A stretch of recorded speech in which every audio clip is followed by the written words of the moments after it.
আজকে এই ভিডিওতে আমরা দেখব ক্লাস 8 এর অনুসরণে 8.1 এর একদম পার্ট 1 ভিডিও। ঠিক আছে, তো এক নম্বর নিম্নলিখিত ক্ষেত্রে অনুপাত নির্ণয় করো। তো কিভাবে লিখবে?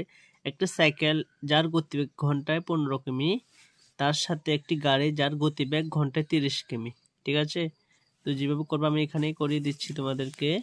তো যদি করাই কিভাবে করবা, এইভাবে লিখবা যে সাইকেল ও গাড়ির গতিবেগের অনুপাত। ঠিক আছে, লিখবো যে সাইকেল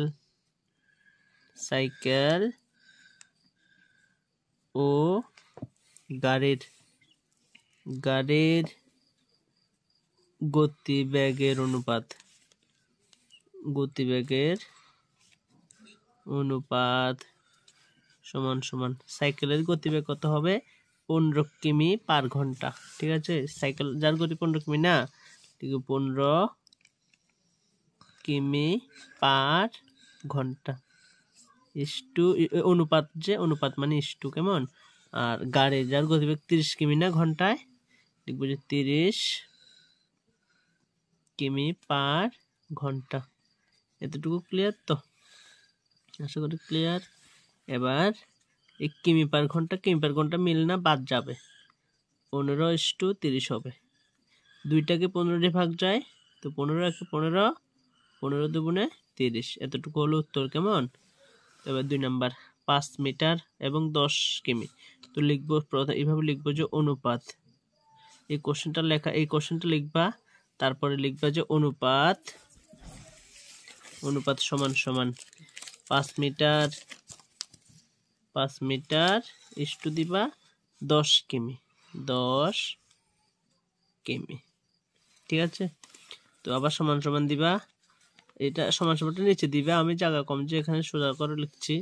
তো 5 মিটার লিখবা ইস্টু 10 কিমি মানে 10,000 মিটার। 10-এর সাথে 3টে শূন্য দিয়ে তো কিমিটাকে মিটার লিখবা। ঠিক আছে, ক্লিয়ার? আবার বুঝো, একই এককে নেওয়া মানে না নিয়ে আনলে তো আমরা অঙ্ক করতে পারবো না, তাই না? এই জন্য মিটার কিমিকে একই এককে নিয়ে আসতে হবে। তো মিটার দুইটার মধ্যে ছোট একক মিটার না, মিটারে আনলাম।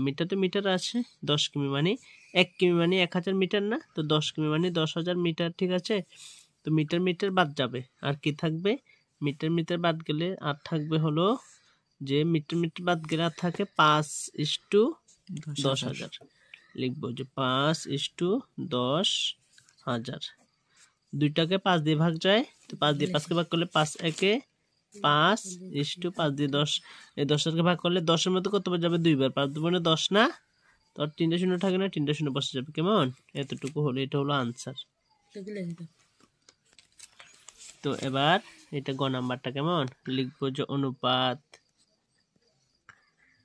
সমান সমান কেমন? 60 পয়সা লিখবো, 60 পয়সা ইস্টু 5 টাকা। ঠিক আছে, তো তারপর লিখবো যে সমান সমান 60 পয়সা ইস্টু 5 টাকা সমান 500 পয়সা না, লিখবো যে 500 পয়সা। তো পয়সা বাদ যাবে, 60:500। তো শূন্য একটা বাদ যাবে, 6:50। এতটুকু হলো উত্তর, কেমন? আর দুইটাকে আবার ভাগ যাবে, 2 দিয়ে ভাগ যাবে দুইটাকে, 2 দিয়ে গেলে 3 দুগুণে 6, 2 দিয়ে গেলে 25 দুগুণে 50। এতটুকু উত্তর। তো এটাকে অনুপাতগুলোকে শতকরা প্রকাশ করো। কিভাবে করবো? একদম সহজ।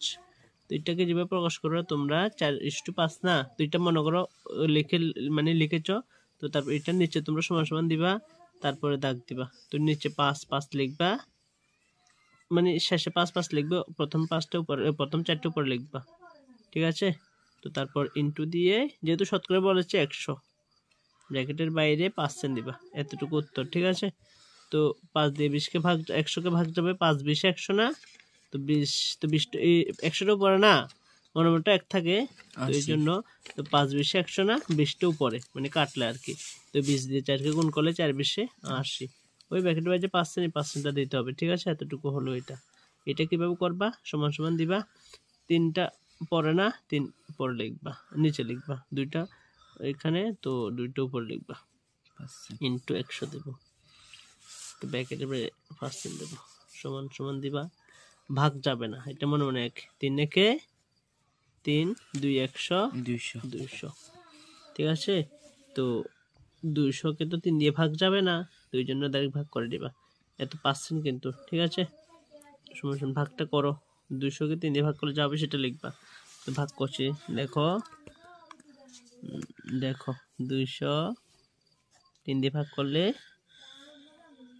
তো 3 6 18, 10 শূন্য 10 টাকা আট গেলে 2 হাতে 1 মিলে গেছে, শূন্য রাখবে, আবার 3 6 18 2 নামবে, তো 10 সমস্ত লিখতে পারো, সমস্ত লিখলে দাগ দিবা, 3টা সোজা এখানে চলে যাবে, 2টা এখানে চলে যাবে, 66 সমস্ত 3/2 আছে, 66 সমস্ত 3/2%, এতটুকু, ঠিক আছে। এটা হলো প্রথম পার্ট, ফার্স্ট পার্ট। তো সেকেন্ড এবং থার্ড পার্ট বাকি অঙ্কগুলি দেখিয়ে দেব, ঠিক আছে। তো আজকের জন্য টাটা।